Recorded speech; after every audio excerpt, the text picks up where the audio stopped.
Hello जय हिंद, नमस्कार दोस्तों। आप सभी का स्वागत है आपके अपने YouTube channel online GK free classes में। आज के इस वीडियो में हम एसएससी एमटीएस 2024 के एग्जाम के लिए रीजनिंग का 5वां प्रैक्टिस सेट लेकर आए हैं, जिसके अंदर हम रीजनिंग के बहुत ही शानदार क्वेश्चनों को कवर करेंगे और ये सभी क्वेश्चन आपके एसएससी एमटीएस 2024 के एग्जाम के लिए इंपॉर्टेंट रहेंगे। इसलिए इस रीजनिंग के 5वें प्रैक्टिस सेट को आपको कंप्लीट देखना है और इस प्रैक्टिस सेट के एंड में आपको बताना है कि आपके टोटल कितने क्वेश्चन है सही होते हैं। तो चलिए शुरू करते हैं आज के इस रीजनिंग के 5वें प्रैक्टिस सेट को बिना देरी के। पहला प्रश्न है आप सभी के सामने। नीचे दिए गए प्रश्न में प्रश्न चिन्ह के स्थान पर आने वाली संबंधित संख्या को ज्ञात करें। यानी कि पहला प्रश्न आप सभी के सामने नंबर एनालॉजी से संबंधित प्रश्न दिया गया है और आपसे पूछा गया है कि जिस प्रकार से 122 का संबंध 25 के साथ में, तो 412 का संबंध किस संख्या के साथ में होगा। तो यहाँ पर इस प्रश्न चिन्ह की वैल्यू हम कैसे निकालेंगे, तो वो देखिए। सबसे पहले हम यहाँ पर देखेंगे कि यहाँ पर 122 से यहाँ पर 25 कैसे आया है। तो यहाँ पर क्या लॉजिक अप्लाई किया गया है, तो यहाँ पर लॉजिक लगाया गया है क्या। सबसे पहले यहाँ पर देखिए, यहाँ पर कितना है 122। अब 122 किन किन संख्याओं से मिलकर बना है, तो सर 122 मिलकर बना है 1 से, 2 से और 2 से। अब यहाँ पर देखिए 122 की कितनी संख्या है, ये 3 संख्या है। तो इन तीनों संख्याओं को यहाँ पर क्या किया गया है, जोड़ा गया है। तो तीनों संख्याओं को जोड़ेंगे तो यहाँ पर देखिए 1 और 2 हो जाएगा कितना, 3, 3 और 2 कितना हो जाएगा 5। अब 5 से यहाँ पर 25 कैसे बनेगा, तो यहाँ पर क्या किया गया है, इस 5 का किया गया है स्क्वायर। 5 का स्क्वायर होता है कितना 25 और 25 यहाँ पर देखिए मेरे भाई आप सभी के सामने दिया गया है। अब आपको पता चल गया कि यहाँ पर 122 का संबंध 25 के साथ में कैसे है। तो हाँ सर हमें पता चल गया, पहले 122 की तीनों संख्याओं को आपस में जोड़ा गया है और जो संख्या आई है उसका स्क्वायर करके लिखा गया है 25 है। तो अब हम आसानी से बता सकते हैं कि यहाँ पर 412 से इस प्रश्न चिन्ह के स्थान पर कौन सी संख्या आएगी। तो हाँ सर बिल्कुल बता सकते हैं कि इस 412 से इस प्रश्न चिन्ह के स्थान पर कौन सी संख्या आएगी। तो क्या करेंगे, सबसे पहले यहाँ पर 412 की तीनों संख्याओं को हम क्या कर देंगे, आपस में जोड़ देंगे। तो यहाँ पर देखिए चारों संख्या यानी कि 3 संख्या क्या है 412 की, 4 है, फिर 1 है और फिर क्या है 2 है। अब इन तीनों संख्याओं को जोड़िए, 4 और 1 कितना हो जाएगा 5, 5 और 2 कितना हो जाएगा 7। यानी कि तीनों संख्याओं को जोड़ा तो कितना आया 7। और इस 7 का हम क्या कर देंगे स्क्वायर। 7 का स्क्वायर कितना होता है 49। यानी कि इस प्रश्न चिन्ह के स्थान पर आएगा 49। अब हमें देखना है कि 49 किसी ऑप्शन में है, तो हाँ सर 49 हमें दिया गया है ऑप्शन ए के अंदर। तो ऑप्शन ए हो जाएगा पहले प्रश्न के अंदर करेक्ट आंसर। तो उम्मीद करता हूं कि पहला प्रश्न आपको अच्छे से क्लियर हो गया होगा। तो चलिए अगला प्रश्न देखते हैं।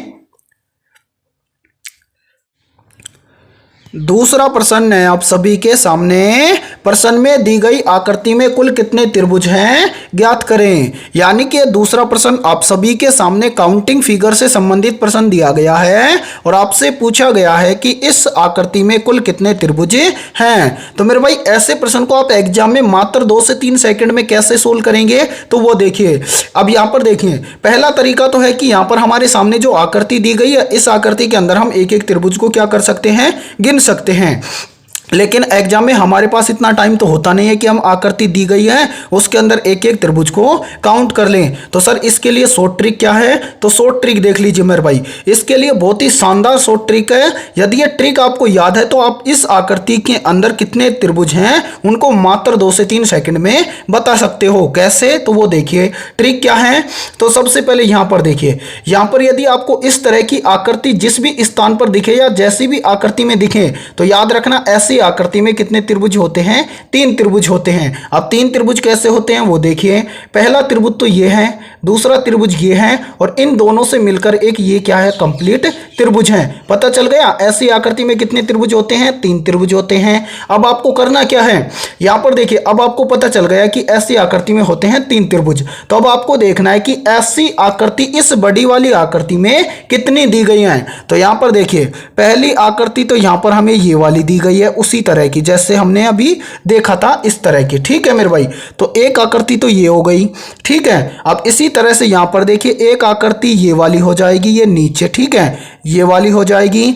और इसी तरह से देखिए मेरे भाई एक आकृति कौन सी हो जाएगी, एक आकृति ये वाली हो जाएगी, ये वाली यहां से ये वाली, ठीक है। यानी कि इस तरह की आकृति बड़ी आकृति में कितनी है, 3 है सर जी। तो इस 3 आकृति हैं, एक आकृति में कितने त्रिभुज होते हैं, 3 होते हैं। तो इस 3 का गुणा कर देंगे 3 के साथ में। तो यहां पर देखिए कितने त्रिभुज हो गए, 9। यानी कि यहां पर इस तरह की आकृति दिखी तो इसके अंदर बड़ी आकृति में इस तरह की आकृति है 3, तो 3 आकृतियों में कितने त्रिभुज हो गए, 9। अब इसके अलावा देखिए मेरे भाई कौन कौन से त्रिभुज बच गए, तो उनको हम देख लेते हैं। यहां पर देखिए, यहां पर एक त्रिभुज तो यहां पर आपको बीच में दिखेगा, ये वाला, ठीक है, दिख रहा है। एक त्रिभुज तो ये हो गया, तो इसको जोड़ दीजिए मेरे भाई इस 9 के अंदर।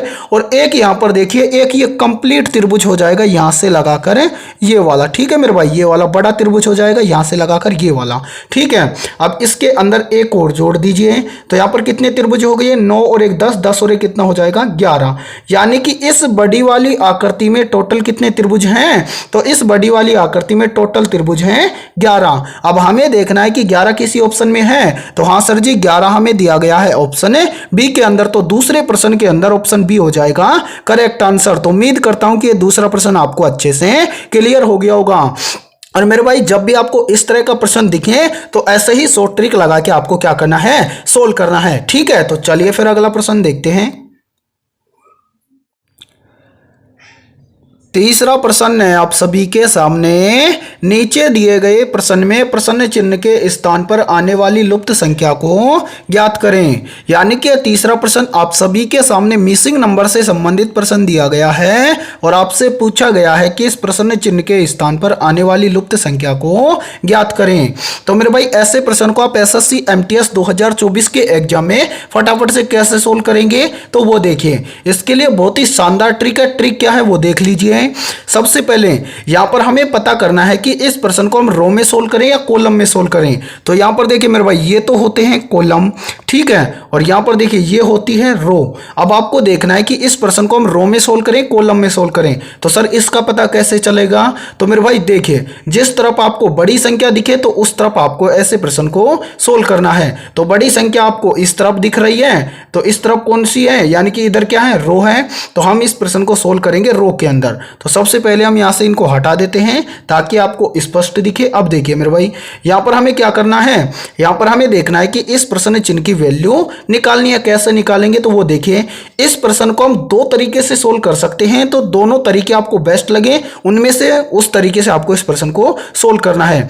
पहला तरीका देखिए, हमारा पहला तरीका क्या है, पहला तरीका तो है कि हम यहां पर देखें कि यहां पर 16 कैसे आया है, यहां पर 36 कैसे आया है और यहां पर 64 कैसे आया है, ठीक है। दूसरे तरीके में हम यहां पर देखेंगे कि इस प्रश्न चिन्ह के साथ में, यानी कि इस प्रश्न चिन्ह के स्थान पर कौन सी संख्या आएगी। तो यहां पर हम देखेंगे कि यहां पर 25 कैसे आया है और यहां पर 9 कैसे आया है। उस आधार पर इस प्रश्न चिन्ह की वैल्यू निकालेंगे। तो अब पहले हम इसको सोल्व करेंगे कैसे, यहां पर एंड में देखेंगे कि यहां पर 16 कैसे आया है, यहां पर 36 कैसे आया है और यहां पर 64 कैसे आया है। तो यहां पर हम देखेंगे पहली पंक्ति में यहां पर 16 कैसे आया है। तो 16 से पहले यहां पर देखिए मेरे भाई यहां पर कितनी संख्या है, तो सर यहां पर है 3 संख्या। पहली संख्या है 3, दूसरी संख्या है 4 और तीसरी संख्या है 9। तो इन तीनों संख्याओं का हम क्या करें कि यहां पर लास्ट में कितना आ जाए, 16। तो यहां पर ट्रिक क्या लगाई गई है, तो यहां पर ट्रिक लगी है मेरे भाई क्या, तो यहां पर देखिए यहां पर 3 और 4 कितना हो जाएगा, 7, 7 और 9 कितना हो जाएगा, 16। यानी कि इन तीनों संख्याओं को जोड़कर लिखा गया है ये वाला 16, ठीक है। अब इसी तरह से यहां पर देखिए, यहां पर देखिए यहां पर 36 कैसे आया है, तो यहां पर देखिए 36 के इस तरफ भी कितनी संख्या है, तो सर इस तरफ 36 के भी 3 संख्या है। तो यहां पर देखिए इन तीनों संख्याओं को काउंट करते हैं। पहली संख्या है 5, दूसरी संख्या है 6 और तीसरी संख्या है 25। तो 5 और 6 कितना हो जाएगा, तो सर 5 और 6 हो जाएगा 11, 11 और 25 कितना हो जाएगा, तो सर 11 और 25 हो जाएगा 36 और 36 यहां पर देखिए मेरे भाई आप सभी के सामने दिया गया है। अब यहां पर देखिए, अब इसी तरह से हमें यहां पर देखना है कि इस तीसरी पंक्ति में यहां पर 64 कैसे आया है। तो 64 के इस तरफ भी 3 संख्याएं दी गई हैं। पहली संख्या है 7, दूसरी संख्या है 8 और तीसरी संख्या इस प्रश्न चिन्ह के स्थान पर आएगी, वो हमें क्या करनी है, ज्ञात करनी है। तो यहाँ पर देखिए, यहाँ पर 16 आया तीनों संख्याओं को जोड़ने पर, यहाँ पर 36 आया तीनों संख्याओं को जोड़ने पर, तो यहाँ पर 64 लाने के लिए हम क्या करेंगे, इन तीनों संख्याओं को जोड़ेंगे। तो यहाँ पर देखिए 7 और 8 कितना हो जाएगा, तो सर 7 और 8 हो जाएगा 15। अब 15 के अंदर कितना जोड़ें कि यहाँ पर कितना हो जाए, 64। तो यहाँ पर देखिए मेरे भाई 15 के अंदर यदि हम क्या करें, 49 को जोड़ दें तो 15 और 49 हो जाएगा कितना, 64। पहले तरीके से तो इस प्रश्न चिन्ह के स्थान पर आएगा कितना, 49, और 49 किसी ऑप्शन में दिया गया है, तो हाँ सर 49 हमें दिया गया है ऑप्शन सी के अंदर, तो ऑप्शन सी हो जाएगा हमारा करेक्ट आंसर। पहला तरीका तो था ये, ठीक है मेरे भाई। अब इसी तरह से हम क्या करेंगे, दूसरा तरीका देखेंगे, यानी कि एक लॉजिक से नहीं समझ में आए तो दूसरा लॉजिक देखते हैं। तो दूसरा लॉजिक यहाँ पर क्या लगाया गया है, वो बहुत ही शानदार है और बहुत शॉर्ट है, ठीक है। दूसरा लॉजिक है वो देखिए मेरे भाई, सबसे पहले यहां पर प्रश्न चिन्ह है, तो यहां पर इसी लाइन में हमें देखना है कि यहां पर 9 कैसे आया है और यहां पर 25 कैसे आया है। फिर हम बताएंगे कि यहां पर मेरे भाई यहां पर प्रश्न चिन्ह के स्थान पर है क्या आएगा, ठीक है। तो यहां पर देखिए मेरे भाई, यहां पर बीच में 9 कैसे आ सकता है, तो यहां पर देखिए, यहां पर फर्स्ट में क्या है, 3 है, एक संख्या छोड़ेंगे तो क्या है, 9 है, यानी कि 3 से 9 कैसे बना है। फिर यहां पर हम देखेंगे कि 4 से यहां पर 16 कैसे बना है, ठीक है मेरे भाई। फिर यहां पर देखिए इसके बाद में कितना है, 25 है, तो यहां पर देखिए फर्स्ट में क्या है, 5 है, तो यहां पर हम देखेंगे कि 5 से यहां पर 25 कैसे बना है। फिर यहां पर हम देखेंगे कि 6 से यहां पर 36 कैसे बना है। फिर यहां पर देखिए सेम इसी प्रकार से हम यहां पर देखेंगे कि इस प्रश्न चिन्ह की वैल्यू निकालेंगे, तो यहां पर हम देखेंगे कि यहां पर 7 से इस प्रश्न चिन्ह के स्थान पर क्या आएगा, और यहां पर देखिए 8 से यहां पर 64 कैसे आया है। ट्रिक समझिए क्या लगी है। यहां पर देखिए मेरे भाई, यहां पर बहुत ही शानदार ट्रिक है। सबसे पहले यहां पर देखिए 4 से ये वाला 16 कैसे आ सकता है, तो यदि हम क्या करें, देखिए मेरे भाई इस 4 का यदि मैं स्क्वायर कर दूं तो 4 का स्क्वायर कितना होता है, 16। तो यहां पर देखिए 4 से लिखा गया है 16, हाँ सर बिल्कुल लिखा गया है। फिर देखिए दूसरी पंक्ति में यहां पर 6 है, अब 6 से यहां पर देखिए यहां पर 36 कैसे लिखा जा सकता है, तो यहां पर देखिए यदि हम 6 का स्क्वायर कर दें तो 6 का स्क्वायर होता है 36, और 36 यहां पर देखिए लिखा गया है 6 से, हाँ सर बिल्कुल लिखा गया है। अब मेरे भाई यहां पर देखिए, यहां पर 8 से यहां पर 64 कैसे लिखा गया है, तो सर यहां पर देखिए 8 से 64 लिखा गया है कैसे, 8 का किया गया है स्क्वायर, 8 का स्क्वायर होता है कितना, 64, तो यहां पर लिखा गया है 64। ये तो हमें पता चल गया। अब हमें निकालना है क्या, प्रश्न चिन्ह की वैल्यू। प्रश्न चिन्ह की वैल्यू कैसे निकालेंगे वो देखिए। सबसे पहले हम यहां पर देखेंगे कि यहां पर 9 कैसे आया है, तो यहां पर देखिए मेरे भाई इस 3 से यहां पर 9 कैसे हो जाएगा, तो यहां पर देखिए यहां पर यदि हम क्या करें, इस 3 का स्क्वायर कर दें तो 3 का स्क्वायर होता है 9, और यहां पर देखिए 3 का स्क्वायर करके ही लिखा गया है 9। फिर देखिए इसी प्रकार से यहां पर 5 है और यहां पर 25 है, तो 5 से 25 कैसे बनेगा, तो सर यहां पर भी 5 से 25 बन जाएगा। यदि हम 5 का स्क्वायर कर दें तो 5 का स्क्वायर होता है 25, और 25 यहां पर देखिए दिया गया है। अब यही सेम लॉजिक लगाएंगे हम 7 के अंदर और इस प्रश्न चिन्ह की वैल्यू निकाल देंगे। तो 7 से इस प्रश्न चिन्ह के स्थान पर क्या आएगा, तो यहां पर देखिए यहां पर हम क्या कर देंगे, 7 का स्क्वायर कर देंगे। 7 का स्क्वायर कितना होता है, 49 होता है, यानी कि इस प्रश्न चिन्ह के स्थान पर आएगा 49। 49 किसी ऑप्शन में दिया गया है, तो हाँ सर 49 हमें दिया गया है ऑप्शन सी के अंदर, तो ऑप्शन सी हो जाएगा हमारा करेक्ट आंसर। तो उम्मीद करता हूं कि यह तीसरा प्रश्न भी आपको अच्छे से क्लियर हो गया होगा। अब जोन से भी, यानी कि आपको 2 तरीके से समझाया गया है ये प्रश्न। अब दोनों तरीके से आपको कौन सा तरीका अच्छा लगा है वो तरीका आप देख लीजिए, ठीक है मेरे भाई। तो चलिए फिर अगला प्रश्न देखते हैं। चौथा प्रश्न है आप सभी के सामने, दिए गए विकल्पों में से वह सही विकल्प चुनिए जो अनुक्रम को पूरा करेगा। यानी कि यह चौथा प्रश्न आप सभी के सामने लेटर सीरीज से संबंधित प्रश्न दिया गया है और आपसे पूछा गया है कि इस प्रश्न चिन्ह के स्थान पर कौन से लेटर आएंगे। तो मेरे भाई लेटर सीरीज से संबंधित प्रश्न को आप एग्जाम में कैसे सोल्व करेंगे, तो वो देखिए। सबसे पहले यहां पर आपको क्या करना है, इस प्रश्न को भी आप 2 तरीके से सोल्व कर सकते हैं। पहला तरीका तो यहां पर जितने भी अल्फाबेट लेटर दिए गए हैं यहां पर आप नंबरिंग करके इनको सोल्व कर सकते हैं। दूसरा तरीका आप यहां पर एक एक लेटर को देख सकते हैं। तो यहां पर देखिए पहला तरीका हम देखते हैं यहां पर सीधे क्रम से।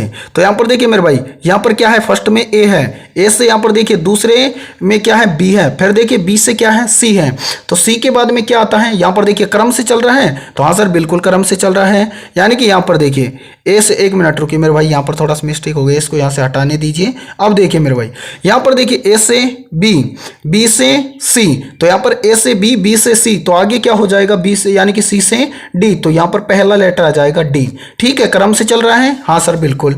अब देखिए मेरे भाई, इसी तरह से दूसरे लेटर में यहाँ पर ई है, ई के बाद में क्या है एफ है, एफ के बाद में क्या है जी है। अब जी के बाद में कौन सा लेटर आएगा, तो सर जी के बाद में आता है क्या एच, तो डी के बाद में आ जाएगा एच। ठीक है, अब इसी प्रकार से यहां पर देखिए, यहां पर क्या है आई है, आई से क्या हुआ जे, जे से क्या हुआ के, तो के से आगे क्या हो जाएगा, अब के के बाद में क्या आता है, तो सर के के बाद में आता है एल, तो यहां पर हो जाएगा एल, यानी कि इस प्रश्न चिन्ह के स्थान पर भरा जाएगा डी एच एल। अब हमें देखना है कि डी एच एल किसी ऑप्शन में है, तो हाँ सर डी एच एल हमें दिया गया है ऑप्शन ए के अंदर, तो चौथे प्रश्न के अंदर ऑप्शन ए हो जाएगा करेक्ट आंसर। तो उम्मीद करता हूं कि ये चौथा प्रश्न भी आपको अच्छे से क्लियर हो गया होगा। तो जब भी आपको इस तरह का प्रश्न दिखे तो इसी तरह से आपको क्या करना है, सोल्व करना है। यदि ऐसे ये प्रश्न ना समझ में आए तो आपको क्या करना है, जितने भी आपके सामने लेटर ये जाते हैं उन सभी का आपको क्या करना है, नंबरिंग कर लेना है। नंबरिंग करोगे तो उनसे आपको स्पष्ट पता चल जाएगा कि किसके बाद में क्या हो रहा है। ठीक है, तो चलिए फिर अगला प्रश्न देखते हैं। पांचवा प्रश्न है आप सभी के सामने, नीचे दिए गए विकल्पों में से विषम विकल्प की पहचान करें। यानी कि यहां पर देखिए, इस पांचवें प्रश्न के अंदर यहां पर आप सभी के सामने चार विकल्प दिए गए हैं और इन चारों विकल्पों में से आपको क्या करना है, विषम विकल्प की पहचान करनी है। तो ऐसे प्रश्न को आप एग्जाम में कैसे सोल्व करेंगे, तो वो देखिए, इसके लिए बहुत ही शानदार तरीका है। तरीका क्या है वो देखिए। सबसे पहले हम क्या करेंगे, ऑप्शन ए को चेक करेंगे। ऑप्शन ए में हमें क्या दिया गया है मेरे भाई, यहां पर देखिए 8 दिया गया है और 64 दिया गया है। तो यहां पर देखिए 8 और 64 का आपस में रिलेशन देखना है कि कैसे है। तो यहां पर देखिए मेरे भाई, यदि हम 8 का स्क्वायर कर दें तो 8 का स्क्वायर होता है कितना, 64। तो यहां पर देखिए 8 से कितना लिखा हुआ है, 64। सेम इसी प्रकार से ऑप्शन बी को चेक करिए। ऑप्शन बी में क्या है, 9 है और 80 है। तो यहां पर देखिए 9 का स्क्वायर कितना होता है, तो सर 9 का स्क्वायर होता है 81। लेकिन यहां पर कितना दिया गया है, यहां पर हमें दिया गया है 80। तो यहां पर देखिए ये हो जाएगा आपका ऑप्शन बी गलत। ठीक है, और इस प्रश्न के अकॉर्डिंग आपका ऑप्शन बी हो जाएगा सभी का करेक्ट आंसर। ठीक है मेरे भाई, इसी प्रकार से ऑप्शन सी को चेक कर लीजिए। ऑप्शन सी में दिया गया है 49 और 7। तो यहां पर देखिए 7 से 49 कैसे हो जाएगा, तो यहां पर 7 का स्क्वायर करके लिखा गया है 49। ठीक है मेरे भाई, 49 है, ठीक है सर। ऑप्शन डी को भी इसी तरह से चेक करिए। ऑप्शन डी में फर्स्ट में है 36 और लास्ट में है 6। तो 6 से 36 कैसे बनेगा, तो 6 का स्क्वायर कर दीजिए, तो 6 का स्क्वायर कितना होता है, 36 होता है और 36 यहां पर दिया गया है। यानी कि इस प्रश्न के अंदर ऑप्शन ए में, ऑप्शन सी में और ऑप्शन डी के अंदर स्क्वायर करके उनकी संख्या लिखी गई है, लेकिन ऑप्शन बी के अंदर स्क्वायर की संख्या में से एक को कम करके लिखा गया है मेरे भाई। इसलिए इन चारों में से ऑप्शन बी है, ये क्या हो जाएगा, इस प्रश्न के अकॉर्डिंग हो जाएगा करेक्ट आंसर। यानी कि इन चारों में से विषम विकल्प है कौन सा, ऑप्शन बी। उम्मीद करता हूं ये पांचों प्रश्न आपको अच्छे से क्लियर हो गया होगा। और देखिए मेरे भाई, थोड़ी सी मेरी तबीयत खराब है, इसलिए हम क्या कर रहे हैं, आज के इस वीडियो में हम 5 ही क्वेश्चनों को कवर करेंगे। तो इन 5 में से आपके कितने क्वेश्चन सही होते हैं सभी को कमेंट सेक्शन के अंदर कमेंट करना है। और जितने भी अभ्यर्थी इस चैनल से पहली बार जुड़े हैं तो वो इस चैनल को जरूर सब्सक्राइब करना और साथ में बेल आइकन को प्रेस करना, ताकि आने वाली नई वीडियो का नोटिफिकेशन आपको सबसे पहले देखने को मिले। और बेल आइकन को प्रेस करना ताकि आपको नोटिफिकेशन भी देखने को मिल जाए। और ये वीडियो आपको पसंद आई है तो वीडियो को जरूर लाइक कर देना। ठीक है मेरे भाई, फिर मिलेंगे ऐसे बेहतरीन क्वेश्चनों के साथ सुबह 7 बजे।